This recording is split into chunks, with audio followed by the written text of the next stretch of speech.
Hello, listening friends. नमस्कार श्रोता मित्रों, It is a delight for us that you have tuned in to listen to this broadcast. हम बहुत खुश हैं कि आप इस प्रसारण को सुनने के लिए हमारे साथ सम्मिलित हैं। And we have been studying the life of Moses. और हम मूसा के जीवन का अध्ययन करते आ रहे हैं।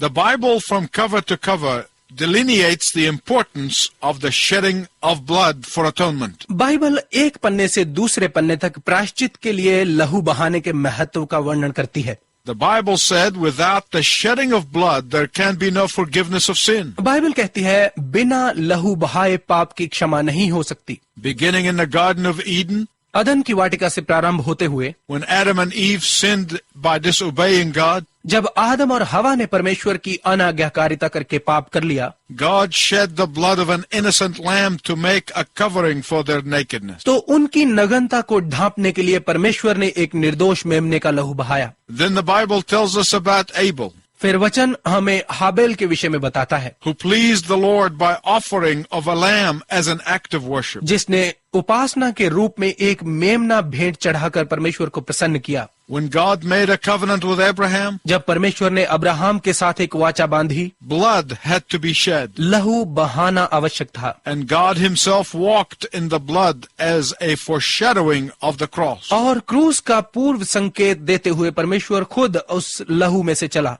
When God saw willingness in Abraham to obey him in offering his son Isaac as a sacrifice, जब परमेश्वर ने देखा कि अब्राहम उसका आज्ञा पालन करते हुए अपने बेटे इजहाक की बलि चढ़ाने के लिए तैयार है, God provided himself a substitute sacrifice. तो परमेश्वर ने खुद एक वैकल्पिक कुर्बानी का प्रबंध कर दिया। And here God told Moses to tell God's people to sacrifice lamb without blemish or spot. और यहाँ परमेश्वर ने मूसा से कहा कि वो उसके लोगों से कहे कि वो बिना झुर्री धब्बे के एक एक मेमना भेंट चढ़ाएं। And to sprinkle the blood on the door frame. और उसके लहू को दरवाजे की चौखट और अलंगों पर लगाएं। And when the angel of the Lord came and saw the blood on the doorposts, और जब परमेश्वर का दूत आया और उसने दरवाजों के अलंगों पर लहू को देखा, he passed over and their firstborn were spared. तो वो आगे निकल गया और उनके पहलोठे बचे रहे।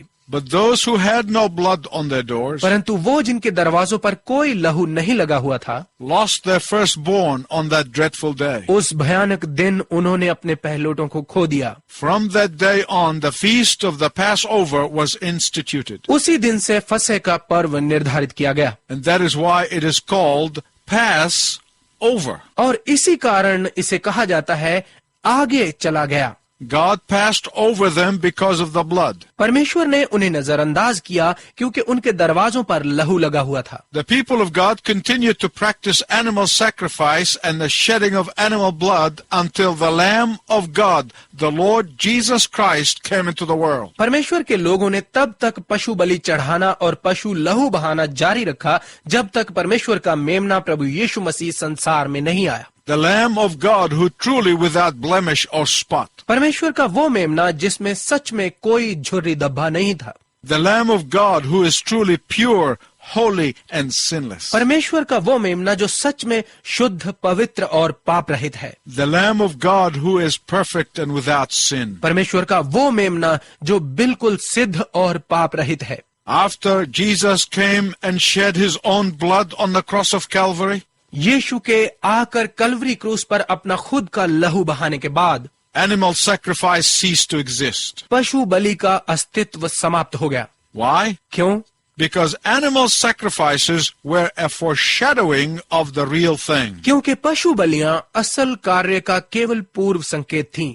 Because they were only a picture of the real thing. क्योंकि वो केवल असल कार्य की एक तस्वीर मात्र थी। When the real thing comes, there is no need to go back to the shadow. जब असली वस्तु मिल जाती है तो इसकी परछाई पर वापस जाने की कोई आवश्यकता नहीं रहती। When you are away from your loved ones, a picture is very important. जब आप अपने प्रियजनों से दूर होते हैं तो तस्वीर का बहुत महत्व होता है। But when you are with the loved ones, the picture is no longer necessary. परंतु जब आप अपने प्रियजनों के साथ मिल जाते हैं तो अब तस्वीर की कोई आवश्यकता नहीं रहती। When John the Baptist saw the Lord Jesus Christ, जब यूहन्ना बपतिस्मा देने वाले ने प्रभु यीशु मसीह को देखा, he said, "Behold the Lamb of God who takes away the sins of the world." तो उसने कहा, देखो परमेश्वर का मेमना जो संसार के पाप उठा ले जाता है। Animal sacrifices never permanently took away sin. पशु बलिदान पाप को स्थायी रूप से कभी दूर नहीं कर पाए। They were only reminders of the gravity of sin. वो केवल पाप की गंभीरता को याद दिलाते थे। In the last message, we looked at the first 9 of the 10 plagues. पिछले संदेश में हमने 10 में से पहली 9 महामारियों को देखा था। They were directed at the false gods of ancient Egypt and the demons they represented. वो महामारियां झूठे प्राचीन मिस्री ईश्वरों और उनके शैतानी दूतों पर केंद्रित थीं। The 10th and the final blow occurred just prior to the liberation of God's people from slavery. 10वां और अंतिम प्रहार परमेश्वर के लोगों की दासता से स्वतंत्रता से थोड़ा सा पहले किया गया। The 10th plague was Jehovah's final judgment upon the hard heart of the unrepentant spirit of Pharaoh. ये 10वीं महामारी फिरौन की अपश्चातापी आत्मा के कठोर हृदय पर परमेश्वर की तरफ से अंतिम दंड था। In a much greater way, that's exactly what happened when the Lamb of God died on the cross. इससे कहीं महान रीति से बिल्कुल यही हुआ जब परमेश्वर का मेमना क्रूस पर मारा गया। When Jesus said on the cross, "It is finished," all who accepted him as Savior and Lord will be set free. जब क्रूस पर यीशु ने कहा पूरा हुआ, तो जितने उसे उद्धारकर्ता और प्रभु के रूप में स्वीकार करते हैं वो स्वतंत्र किए जाते हैं। Set free from sin. पाप से स्वतंत्र, Set free from the corruption of sin. पाप की विकृति से स्वतंत्र, Set free from guilt and pain of sin. पाप की पीड़ा और दोष से स्वतंत्र, They set free from eternal condemnation. वो अनंत काल के दंड से छुड़ा दिए जाते हैं। Set free to be assured of heaven. वो स्वर्ग जाने की निश्चितता के लिए स्वतंत्र हो जाते हैं। This final judgment was not only important to the people of God back then, ये अंतिम दंड परमेश्वर के केवल उस समय के लोगों के लिए ही महत्वपूर्ण नहीं था, but it was important to all who put their trust in Jesus Christ today. परंतु ये उन सब के लिए भी बहुत महत्वपूर्ण है जो आज यीशु मसीह पर विश्वास लाते हैं। This victory was not only important to God's people at that time, ये विजय परमेश्वर के केवल उस समय के लोगों के लिए ही महत्वपूर्ण नहीं थी, but it is equally important today to all believers in the Lord Jesus Christ. परंतु ये आज भी प्रभु यीशु मसीह के सब विश्वासियों के लिए उतनी ही महत्वपूर्ण है। Let me recommend that you read chapter 12 of the book of Exodus. मैं चाहूंगा कि आप निर्गमन की पुस्तक 12 अध्याय को अवश्य पढ़ें। God said, परमेश्वर ने कहा, "In the 10th day of the month of Nisan, which is around early April, Nissan महीने के 10वें दिन, जो कि अप्रैल महीने की शुरुआत के आसपास का समय है, the father of each household is to choose a lamb without spot or blemish. हर घराने का पिता एक ऐसे मेमने को चुने जिसमें कोई झुर्री धब्बा ना हो, Then bring the lamb to the house. और फिर उस मेमने को घर में ले आए। Let the children play with the lamb. बच्चों को उस मेमने से खेलने देना। Let the whole family get close to the lamb. सारा परिवार उस मेमने के साथ घनिष्ठता रखे। Then after a couple of days and a couple of nights in the house, the lamb must be killed. और फिर कुछ दिन और कुछ रातें घर में रखने के बाद मेमने को मार डाला जाए। Then the blood of the lamb should be sprinkled on the doorposts and the lintel of the door. फिर उस मेमने का लहू चौखट और दरवाजे के अलंगों पर छिड़का जाए। The lamb should be roasted with fire. मेमने को आग में जलाया जाए। Fire represents righteousness and judgment. आग धार्मिकता और दंड को प्रकट करती है। Then the family eat the lamb together. और फिर पूरा परिवार मिलकर उस मेमने को खाता था। And with the shock and horror on the faces of the children who witnessed the killing of an innocent lamb, और जब उस निर्दोष मेमने का वध होता देखकर बच्चों के चेहरे पर आघात और आतंक दिखाई देता, the father would explain that this is a sign to the Lord, तो पिता उन्हें बताता कि ये प्रभु का एक निशान है, to pass over their households in the night that God passed through Egypt. कि जिस रात परमेश्वर ने पूरे मिस्र को मारा, उस रात उसने हमारा घर नजरअंदाज कर दिया। While the people of God were getting ready for deliverance, जिस समय परमेश्वर के लोग जाने की तैयारी कर रहे थे, wailing and mourning filled the houses of ancient Egyptians. उस समय प्राचीन मिस्रियों के हर घर में विलाप और रोना बिलखना था। While God's people were silently awaiting their salvation, जिस समय परमेश्वर के लोग चुपचाप अपनी मुक्ति की प्रतीक्षा कर रहे थे, the cries of 1,000 homes would be heard. तो उस समय हजारों घरों से आती हुई चीख पुकार सुनी जा रही थी। My listening friends, don't miss this picture. मेरे श्रोता मित्र, इस तस्वीर को नजरअंदाज न कीजिए। In many ways, this is a picture of the day of judgment. कई प्रकार से ये न्याय के दिन की तस्वीर है। Jesus said that he is coming back like a thief in the night. यीशु ने कहा वो वापस आ रहा है जैसे रात को चोर आता है। Two people will be in the field. दो लोग खेत में होंगे, One will be lifted up and the other will be left behind. एक उठा लिया जाएगा और दूसरा छोड़ दिया जाएगा। Two people will be in the threshing floor. दो लोग चक्की पीसते होंगे, One will be taken up and the other will be left behind. एक ले लिया जाएगा और दूसरा छोड़ दिया जाएगा। Two people in the same home. एक ही घर में दो लोग होंगे, One will be taken up and the other will remain. एक ले लिया जाएगा और दूसरा वहीं रह जाएगा। In the day of judgment, न्याय के दिन those who are left behind shall mourn and weep, वो जो पीछे छूट गए होंगे वो रोएंगे और विलाप करेंगे, while Jesus' followers will be on their way to glory. जबकि यीशु के पीछे चलने वाले महिमा के स्थान को जा रहे होंगे। Those who refuse to believe will cry in pain, वो जो प्रभु पर विश्वास करने से इनकार करते हैं वो पीड़ा में चिल्लाएंगे, while those who love the Lord will be delivered. जबकि वो जो प्रभु से प्रेम करते हैं छुटकारा पाएंगे। Those who made excuses for not trusting in the Lord's salvation on the cross for them वो जो क्रूस पर प्रभु के द्वारा उनके लिए उद्धार पर विश्वास न करने के लिए बहाने बनाते रहे, will be in agony, वो कष्ट भोगेंगे, while those who accepted Jesus Christ as the only way for salvation जबकि वो जिन्होंने प्रभु यीशु मसीह को उद्धार का एकमात्र मार्ग जानकर उस पर विश्वास किया will experience total freedom. वो संपूर्ण स्वतंत्रता का अनुभव करेंगे। Those who laughed at the believers and called them ignorant, वो जिन्होंने विश्वासियों को ठट्ठों में उड़ाया और उन्हें अनभिज्ञ कहा, they will be gnashing their teeth in torment. वो संताप में अपने दांत पीसेंगे, While those who have held on to Jesus will be looking at him face to face. जबकि जिन्होंने यीशु को थामे रखा वो उसको आमने सामने देखेंगे। Now there are people who think that the death of Christ on Calvary is an impossibility. अब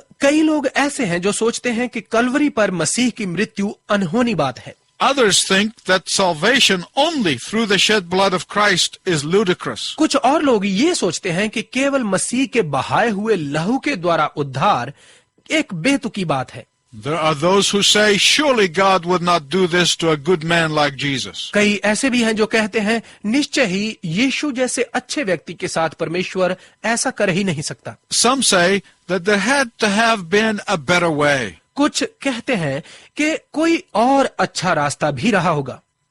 Others say this is offensive to us, कई कहते हैं ये हमारे लिए घृणास्पद है and we refuse to tell our children the story of the cross. और हम अपने बच्चों को क्रूस की कथा नहीं बताएंगे। There are still more who say कई और भी हैं जो कहते हैं this idea of an innocent man dying to pay for my sins offends my human pride. मेरे पापों की कीमत चुकाने के लिए एक निर्दोष व्यक्ति का मरना, ये विचार मेरे इंसानी अभिमान को ठेस पहुंचाता है। My listening friends, listen very carefully to what I'm going to tell you. मेरे श्रोता मित्रों, जो मैं आपको बताने वाला हूँ उसे बहुत ध्यानपूर्वक सुनिए। That's exactly what God desires to do. बिल्कुल यही परमेश्वर करना चाहता है। God wants to devastate your human pride. परमेश्वर आपके इंसानी घमंड का विनाश करना चाहता है। God wants to destroy your human effort. परमेश्वर आपकी इंसानी कोशिशों को नाश करना चाहता है। That is why that without the shedding of blood there can be no forgiveness of sin. और यही कारण है कि बिना लहू बहाए पापों की क्षमा नहीं हो सकती।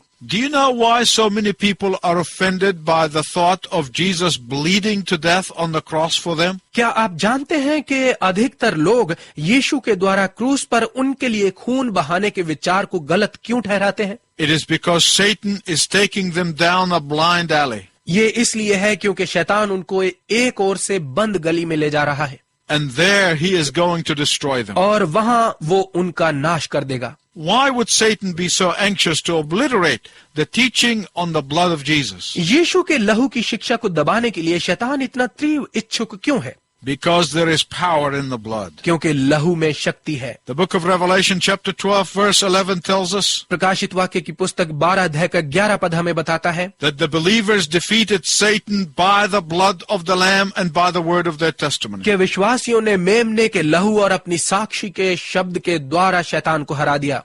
If you can ever understand the power of the blood in defeating sin, Satan and his demons, यदि आप पाप, शैतान और उसके दूतों को हराने के लिए लहू की शक्ति को कभी समझ पाएं, It will revolutionize your Christian life. तो ये आपके मसीही जीवन में एक क्रांति ले आएगा। Satan knows that he can be defeated by the power of the blood and the word of the testimony. शैतान जानता है कि उसे लहू की शक्ति और गवाही के शब्द के द्वारा हराया जा सकता है, And that is why he wants to obliterate the blood of Jesus from our vocabulary. और इसी कारण वो यीशु के लहू को हमारी शब्दावली में से मिटा देना चाहता है। Because when you come under the blood, क्योंकि जब आप लहू के नीचे आ जाते हैं Satan cannot get to you. तो शैतान आप तक नहीं पहुंच सकता। When you come under the blood, जब आप लहू के नीचे आ जाते हैं temptation will be blown away. तो परीक्षा जाती रहेगी। When you come under the blood, जब आप लहू के नीचे आ जाते हैं you will not be able to stand sin in your life. तो आप अपने जीवन में पाप के साथ खड़े नहीं हो पाएंगे। Why is there so much power in the blood? लहू में इतनी शक्ति क्यों है? Because life is in the blood. क्योंकि लहू में ही जीवन है।